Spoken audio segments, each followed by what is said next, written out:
BK math solution में आप लोगों का स्वागत है। आज हम लोग UP TET C TET exam 2022 जो चल रहा है और होने वाला है, इससे रिलेटेड कुछ सवाल हल करेंगे।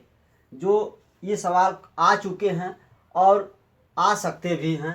जैसे आपका पहला क्वेश्चन आपका है, 1 से 30 तक गिनती लिखने में कितने अंकों की आवश्यकता होगी। विकल्प दिया है यहाँ पे। तो 1 से 30 तक गिनती लिखने में देखिए, अब 1 से 1 2 3 4 यानी 5 6 7 8 9 10, ये तो 2 अंक यहाँ से लगा कर यहाँ तक आपका 9 अंक, 1 अंकी है, 9 अंक है यहाँ से यहाँ तक, और ये 2 अंकी है। और 11 से लगा कर आपको 20 तक जो लिखेंगे इसमें 20 अंक हो जाएंगे, 20 अंक। और 21 से लगा कर आपको 30 अंक जब लिखेंगे तो इसमें भी 20 अंक हो जाएंगे। यह 2 अंकी वाला है और यह 1 अंकी वाला। तो देखिए 20 और 20 40 और 40, ये भी 2 अंकी वाला है। तो 20 20 40 और 40 में 2 अंक जोड़ देंगे, 40 2 42, 42 और 42 में 1 अंकी वाला 9 है। तो 42 में आप 9 जोड़ लेंगे तो हो जाएगा 51। देखिए 20 है, 2 अंकी वाला 20, ये भी 2 अंकी वाला है 20, और ये भी 2 अंकी वाला 2 अंक है तो 2, और ये 9 है तो 9 जोड़ लीजिए आप। तो 9 2 11 के 1 और 2 2 4 1 5, यानी 51 अंकों की आवश्यकता होगी। तो आपका विकल्प ए सही होगा। देखिए फिर से आप लोग समझ लीजिए, यानी 1 से लगाकर 30 तक गिनती लिखने में कितने अंकों की आवश्यकता होगी। तो 1 से लगाकर 9 तक जो है आपका 1 अंकी है तो 9 अंक हो जाएंगे, और जो 10 में 2 अंक, इसको छोड़िए, इधर करिए अभी आप। 11 से 20 तक लिखेंगे तो 11 से 20 तक में 20 अंक होगा, क्योंकि 2 अंक का है, 20 अंक होगा।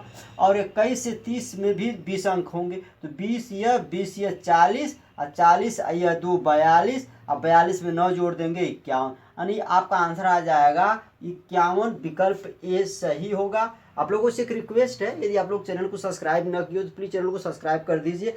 देखिए ये सवाल एग्जाम में आया है और इस तरह से आ सकता है। 1 से 30 तक पूछा है, हो सकता है 1 से 50 तक पूछ देगा तो आप बढ़ा लीजिएगा। 1 से 100 तक पूछ सकते, इस तरह से आप बढ़ा सकते हैं। तो कोई भी पूछ सकता है। 1 से 30 तक यहाँ दिया गया है, 1 से 40 तक पूछ सकता है, 1 से 50 तक पूछ सकता है। तो आप बढ़ाते रहिएगा इस तरह, लेकिन ये रूल आप लगा देंगे तो आपको गिनती आपकी आ जाएगी। चलते हैं हम लोग अगले क्वेश्चन पे। क्वेश्चन नंबर दूसरा आपका है, दूसरा क्वेश्चन आपका है, 3 क्रमागत विषम संख्याओं का योग 87 है, तो इन संख्याओं में सबसे छोटी संख्या कौन होगी, यानी कौन सबसे छोटी संख्या क्या होगी। देखिए 3 क्रमागत विषम संख्या, तो यहाँ लिखेंगे आप लोग, माना 3 क्रमागत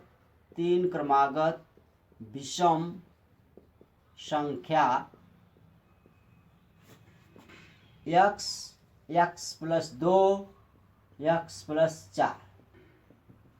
मान लीजिए, माना 3 क्रमागत विषम संख्या x है, दूसरी x प्लस 2 x प्लस 4। तो इनको जोड़ने पर 87 आ रहा था, जोड़ लीजिए। तो x फिर x प्लस 2 फिर प्लस x प्लस 4, इसको जोड़ दिया जाएगा तो 87 आ रहा है, यह दिया हुआ है।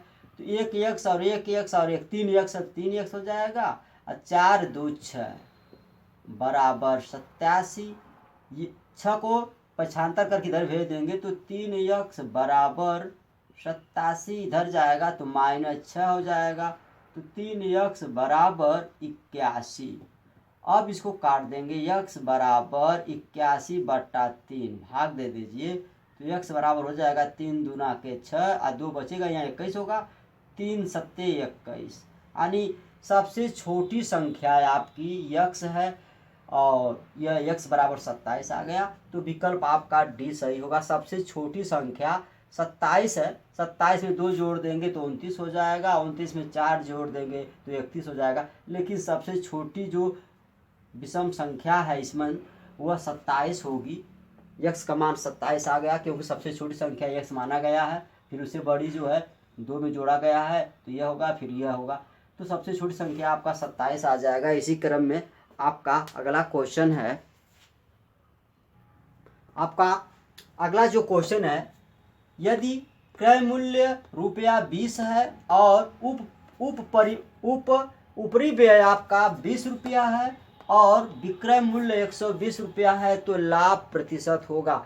देखिए यह क्रय मूल्य ₹80 दिया और ऊपरी व्यय अनुस्मरण लाने में उसके खर्च में ₹20 और लगता है, तो इस 80 में यह 20 जुड़ जाएगा तो यह क्रय मूल्य हो जाएगा, ₹100 क्रय मूल्य हो जाएगा और विक्रय मूल्य हो जाएगा 120। तो आप लिखेंगे क्रय मूल्य यानी 80 दिया है, 80 में यह ₹20 और जुड़ जाएगा आपका, ये हो जाएगा आपका ₹100। क्रय मूल्य ₹100 हो गया। अब विक्रय मूल्य दिया है आपका है, विक्रय मूल्य दिया हुआ है 120। तो लाभ निकाल लीजिए पहले आप। तो लाभ कितना हो रहा है आपका, लाभ हो रहा है 120 में से 100 घटा देंगे आप लोग तो ₹20 लाभ हो रहा है। तो लाभ प्रतिशत पूछ रहा है, तो लाभ प्रतिशत बराबर लाभ बटा यानी 20 बटा क्रय मूल्य आपका 100 गुणे 100। तो 100 से 100 को काट दीजिए, 100 को 100 से काट देंगे तो सीधा आपका आ जाएगा 20%। 20% आपका आंसर हो जाएगा ए 20%। यानी क्रय मूल्य आपका ₹100 हो जाएगा और विक्रय मूल्य ₹120 दिया है, हम लाभ घटा देंगे 120 में 100 तो ₹20 आ जा रहा है। तो लाभ प्रतिशत ज्ञात जब करेंगे आप तो 20 बट्टा 100, 20 बट्टा क्रय मूल्य गुणे 100, तो 20 बट्टा क्रय मूल्य 100 है तो 20 बट्टा 100 गुणे 100 लिख देंगे, 100 से 100 कट गया तो 20 बचेगा, 20% हो जाएगा। इसी क्रम में आपका अगला क्वेश्चन है,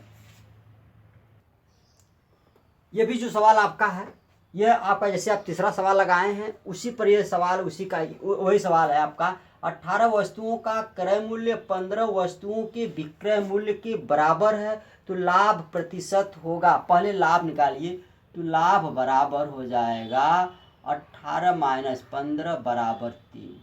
तो लाभ प्रतिशत पूछ रहा है, तो लाभ प्रतिशत बराबर लाभ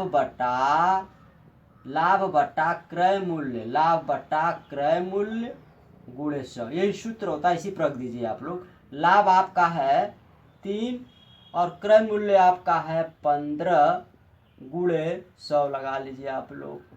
अब देखिए 3 एकम 3 और 3 पचे 15 5, 3 एकम 3, 3 पचे 15, 5 से इसको काट दीजिए, 5 दूना के 10 20 यानी 20 एकम 20 आपका आ जाएगा 20%। तो लाभ प्रतिशत आपका हो जाएगा 20%। विकल्प यहाँ पर भी सही होगा। चलते हम लोग अगले क्वेश्चन पे। 45 मिनट को एक दिन के भिन्न के रूप में व्यक्त कीजिए। यानी 45 मिनट को एक दिन के भिन्न के रूप में व्यक्त कीजिए। देखिए ये सीधा हो जाएगा आपको 45 बटा एक दिन के रूप में। तो एक दिन में 24 घंटे होते हैं तो 24 गुणे और मिनट, एक घंटे में 60 मिनट होते हैं, यहाँ 60 हो जाएगा। इसी को हम काट देंगे, डिवाइड कर देंगे। काटिए आप, 5 से काटिए, 5 9 45 और 5 एकम 5, 5 दूना के 10। फिर 3 से काटिए आप, 3 3 9, 3 8 24। फिर 3 से काटिए, 3 एकम 3, 3 चौका 12। ऊपर आपका कुछ नहीं बचा, 1 तो ऊपर 1 हो जाएगा और नीचे आपका 8 गुणे 4 है तो 8 चौका 32 यानी 1/32 होगा। विकल्प आपका भी सही होगा, 1/32। चलते हम लोग अगले क्वेश्चन पे। समीकरण x² - 5x + 6 = 0 का एक मूल 2 है तो दूसरा मूल क्या होगा। एक मूल 2 दिया है, दूसरा का पूछ रहा है। देखिए तो x² - 5x + 6 = 0। हम 6 का ऐसा गुणनखंड करेंगे, गुणा करने पर 6 आ जाए, जोड़ने के बाद -5 आना चाहिए। तो 3 दूना के 6 और 3 दू 5 हो जाएगा। तो x² - 3x - 2x + 6 = 0। देखिए माइनस का जब माइनस में गुणा होगा प्लस हो जाएगा, 3 दूना के 6 हो गया। अब -3 और -2 के -5 होगा। 2 का हम जोड़ा बना लेंगे, यहाँ पे x कॉमन मिल रहा है तो x माइनस 3 हो जाएगा। यहाँ माइनस 2 कॉमन मिल रहा है तो x माइनस 2 तिहाई 6, यहाँ प्लस है तो माइनस हो जाएगा। जब माइनस से भाग देंगे आप लोग तो बराबर 0। तो यहाँ पर x माइनस 3 है, यहाँ पर भी x माइनस 3, तो x माइनस 3 कॉमन ले लिया जाएगा। इससे यह कट जाएगा तो बचेगा x माइनस 2। अब चलिए 0 से तुलना कर लीजिए, x माइनस 3 बराबर 0, x बराबर 3 आ जाएगा। और x माइनस 2 बराबर 0, x बराबर 2। तो x बराबर 2 तो ये दिया है, यानी पहला मूल आपका 2 दिया है तो दूसर का मूल हो जाएगा आपका 3। तो विकल्प आपका सी सही होगा 3। यानी यह x बराबर 2, यानी पहला मूल 2 दे दिया है, दूसर का पूछ रहा था, दूसर का आपका 3 हो जाएगा। इसी क्रम में हम लोग अगले क्वेश्चन पर चलते हैं। आपका लास्ट सवाल है, प्रथम 5 अभाज्य संख्याओं का समांतर माध्य क्या होगा। देखिए प्रथम 5 यानी प्रथम 5 अभाज्य संख्या जो है आपका हो जाएगा 2, 3, 5, 7, 11, 1, 2, 3, 4, 5 होगा। तो समांतर माध्य पूछ रहा है, तो समांतर माध्य बराबर पदों का योगफल, पदों का योगफल बटे पदों की संख्या, पदों की संख्या से हम भाग दे देंगे। इसको जोड़ लीजिए तो 2 प्लस 3 प्लस 5 प्लस 7 प्लस 11 बटा 1, 2, 3, 4, 5 अंक 5 से भाग दे दीजिए। यानी इसको हम जोड़कर आप 5 से भाग दे देंगे तो इसको जोड़ेंगे आप लोग तो 28 हो जाएगा। और 28 में हम 5 से भाग दे देंगे तो भाग दे दीजिए। 28 में 5 की भाग देंगे आप, 28 में 5 की भाग, 5 25, ये 3 बचेगा, दशमलव बढ़ा लीजिए 0, अरे 0 यहाँ बढ़ाइए 0, 5 6 30, यानी आपका आ जाएगा 5.6, 5.6। यानी समांतर माध्य आपका हो जाएगा 5.6। विकल्प आपका सी सही होगा। कुछ नहीं करना है, ये जो संख्या है इसको हम जोड़ देंगे और संख्या, पदों की संख्या गिनकर उससे हम भाग दे देते हैं, आपका समांतर माध्य निकल जाता है। इसी के साथ यह वीडियो समाप्त होती है। नमस्कार।